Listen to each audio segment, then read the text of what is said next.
పర్యాటక శాఖలో కొంతమంది అధికారుల తీరు కూటమి ప్రభుత్వానికి చెడ్డ పేరు తెస్తోంది. జనవరి నెలలో నిర్వహించే ఆవకాయ అమరావతి కార్యక్రమం కోసం ఎగ్జిబిషన్ తొలగించడం వివాదంగా మారింది. తమకు నోటీసులు ఇవ్వకుండా ఎలా లాక్కుంటారని యజమానులు ప్రశ్నిస్తున్నారు. ఏపీని టూరిజం హబ్ గా మార్చేందుకు కూటమి ప్రభుత్వం అనేక కార్యక్రమాలు నిర్వహిస్తుంది. ఇటీవలే దసరా సమయంలో విజయవాడ ఉత్సవ్ పేరుతో భారీ కార్యక్రమం నిర్వహించారు. అమ్మవారిని దర్శించుకునేందుకు వచ్చిన భక్తులు సైతం విజయవాడ ఉత్సవ్లో పాల్గొన్నారు. సంక్రాంతి కానుకగా పున్నమి ఘాట్లో జనవరి 8 నుంచి 10వ తేదీ వరకు టూరిజం శాఖ ఆధ్వర్యంలో ఆవకాయ అమరావతి పేరుతో కార్యక్రమం నిర్వహించేలా ఏర్పాట్లు చేయాలని అధికారులు నిర్ణయించారు. అయితే పున్నమి ఘాట్ పక్కనే ప్రైవేట్ స్థలం బబ్బూరి గ్రౌండ్స్ ఉంది. ఆ స్థలంలో ఎగ్జిబిషన్ పెట్టుకునేందుకు స్థల యజమానితో అగ్రిమెంట్ చేసుకున్నారు. ఇప్పుడు ఆ గ్రౌండ్ లో ఆవకాయ అమరావతి నిర్వహించేలా అధికారులు నిర్ణయించారు.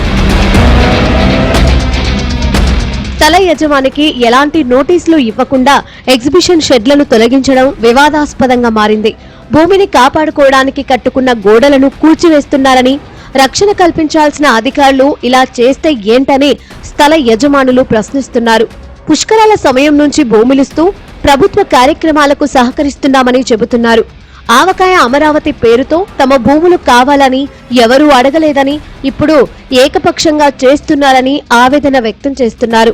తమ స్థలాలను వాడుకుంటూ ఇప్పటి వరకు ₹1 చెల్లించలేదని, కానీ ఇప్పుడు వాటిని తొలగించడం సరైన పద్ధతి కాదంటూ ఆందోళన వ్యక్తం చేస్తున్నారు. రీసెంట్ గా ఒక ప్రోగ్రామ్ చేశారు, ఇంకా ముందు చేయబోతున్నారు. చాలా ప్రోగ్రామ్, మొన్న దసరా ప్రోగ్రామ్ జరిగింది, ఇప్పుడు ఆవకాయ ఉత్సవాలు చేయబోతున్నారు.